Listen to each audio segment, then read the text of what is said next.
First of all, welcome. Welcome to the first event. I really am honored to be here. 25 years ago, I was a software engineer fresh out of school, moved to Boise, Idaho from the middle of Montana. And if you'd have told me 25 years ago I was going to be standing here addressing this first conference of software professionals in the state of Idaho, I would have probably accused you of drinking and then asked, where's mine? And I've heard now that we got 2 tickets. Mine's after I'm done here. So there's a couple things I was thinking about when I was asked to present here. And it was really about the outlook of the state of Idaho when it comes to a software industry and the software professional. And what does that really look like? And so, being kind of a tops-down thinker, I started by opening up the internet browser, and I kind of started looking around, seeing what was going on in the news and stuff like that. And I wrote myself a few notes here. Depending on who you are, there's somewhere between 2 and 6 wars going on right now. It's pretty gloomy. There's pretty much a worldwide recession, and a lot of unemployed people, and that wasn't really happy. There's the pigs in Europe, right? Portugal, Ireland, Greece, Spain, going bankrupt, and bailouts needed there. Another chunk of good news. So I said, well, maybe I'll go domestic again. And it turns out the U.S. is going broke. That's really good news. Glad to hear that. Trillion amongst friends is not that much, I guess. Then I'm going, well, we're in healthcare. Oh, wait, healthcare is completely out of control and pretty much bankrupting the country. That's probably not good. Well, at least our education system's in chaos. When I got thinking about it, I go, you know what? The gloom and doom crowd, the naysayers of the world, those guys never built shit. We don't need to hear from those people. I think we all know we got a problem. So let me give you my perspective on where Idaho and software is. Never in history have we been at a point in time where we've had the potential that we have right now.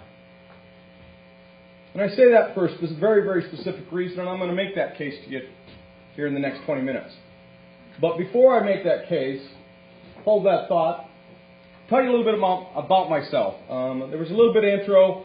I grew up in Montana, was in grad school up there about 25 years ago, and was hired by a little company that had just spun off of Hewlett-Packard in Boise, Idaho, a company called Extended Systems.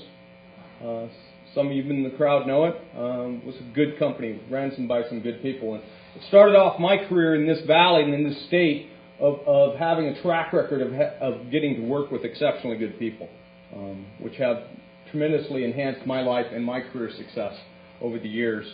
I did a bunch of different things while I was at Extended Systems, including probably writing some of the worst firmware on the planet. I was really a software engineer at heart, so eventually I got to be noisy and grumbly enough that the CEO said, rather than you leaving, why don't you go build us a software company? And we'll own it, but you can build it. And then I know you're going to go build one eventually, so you can go build it and you can test this one on your dime. And so we did that. He gave me a couple engineers. We went off to the corner of the building and we built a little business called Advantage Database, which is still out, owned by SAP now, still out on the edge of town, still out there doing the great work. After that kind of was going for a while, we decided that maybe we ought to try one for ourselves for real this time, and we started ProClarity with a handful of guys that I worked with at Extended Systems. I had a pretty good run of it. Won, quite a few awards. Had a reasonable string of success. Sold that to Microsoft in '86, where I was then got a 2-year crash course in why it is I like small companies. Not to say anything against Microsoft. Microsoft's a fabulous company, and I learned an incredible amount. But I grew up in a town of about 6 people, and when you put me in a room of 40,000, I get a little nervous after a while, and I want to move on. So I moved on and kind of retired, but I'm not very good at that either. So a couple months, it's been 24 months ago, I decided to start a company called White Cloud Analytics, recruited some great talent, and we're focused on an interesting little niche problem we've called the U.S. healthcare system. It's a big problem, actually, which is what our interest was. We're trying to actually figure out how to provide the tools that help the U.S. provide better health care to more people at lower cost. It's something, strangely enough, they've never worried about. Its cost has never really been part of their equation. We think analytics can help a lot because you can't fix what you can't see.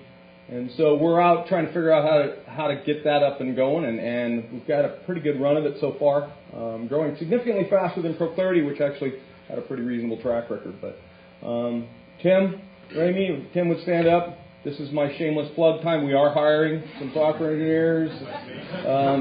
Tim would be the guy. You know, don't give him to me. I can't judge talent. That's why I got Tim. Go ahead. You can sit down now, Tim.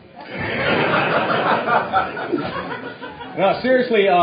During the mixer, we are looking for some software talent, and you know, I think Tim would be happy to have a discussion. I would too, but I'll probably have a couple drinks with me, and that wouldn't be fun. So, let's talk a little bit about this. Why would you make the case that never in history has there been a better time to be in software in the state of Idaho? You know, some people, if I said that too, they'd go, you know, we're in the middle of a recession. You know, that's a little crazy.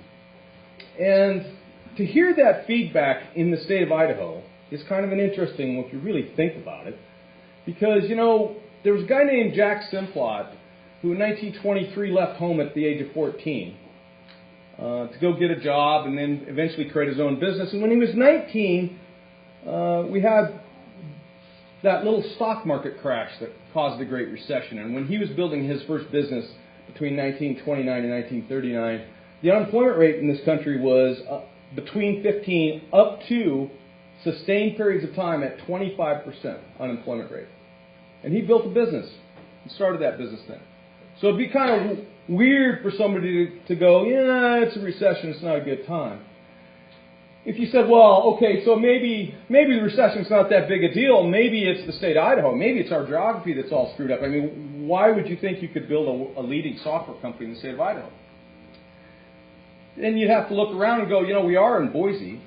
And shortly after J.R. Simplot started out, another guy from Boise decided he'd build a national grocery chain out of Boise, Idaho, before there was an interstate highway system. And Albertsons was born. So I don't think we have a whole lot of excuses, but that doesn't really explain why, specifically, Idaho and software, and why now. So let me make that case to you. There's an opportunity right now in the software industry that sometimes if your head's down day in and day out, debugging or coding, you may not recognize. So let me come at this from a CEO perspective. We have the intersection of some incredible industry events going on right now. Number one, we have a move towards cloud computing. Now, some people go, well, cloud's just a software, just an internet application. We've been building internet applications. When I say cloud computing, I mean moving processing into the cloud. I mean SaaS business models. That is a platform shift for software companies. And you know, us in the software business, about every 5 to 8 years, we have a platform shift. And if you pay attention, which you should, every time we have a platform shift, there's an entirely new set of market leaders that emerge. From mainframe to mini computers to PCs to networks. Every time we shift platform, the legacy goes away, new companies emerge. That's a big platform shift. It's a huge economic shift.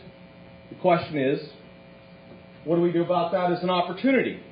Second of all, we have devices exploding right now. Whether it be iPhones, Androids, iPads, GPS devices. We have devices rolling out of our ears. And in fact, most projections are that wireless internet access is going to exceed wired internet access within the next year or two. What's that mean to software? What's an explosion of devices for a software engineer? An explosion of platforms. Again, opportunity. If one of those things happened, it would be an incredible opportunity for the software industry. Those two things are happening simultaneously. We have another thing going on as well. We have an explosion of data. I don't know if you've seen the data curve, but this is my favorite because I'm in the analytics business. I love this. We have data running out of our ears. In the last 2 years, we generate more data than there is disk drive storage capacity on the planet. In one 12-month period, we generate more data than there is all storage capacity combined. We've been doing it for the last 2 years, and it's getting worse. All of that massive data. Big data is big opportunity if you're in the software field. So, there's 3 things. But I'm not done. We're right on the front edge of the next wave of data, because the last wave of data was the social media data. It was the YouTubes of the world. But it is projected that in the coming years, that data is actually going to get dwarfed in size by sensor data. And there's a couple startups here in town that are working on what do we do with intelligent sensors? And how do we do something more efficient, more effective, more intelligent than could ever be done before because of new sensors? So when you look at across that, and I'm leaving out some major industry phenomena, but I look at just those 4 and go, what other industry would I want to be in right now? I mean, what possible more opportunity? I mean, we have 4 intersecting events. Each one could create a knee curve in a growth curve for a company, could create whole new companies, whole new industries. It is a great time to be in software.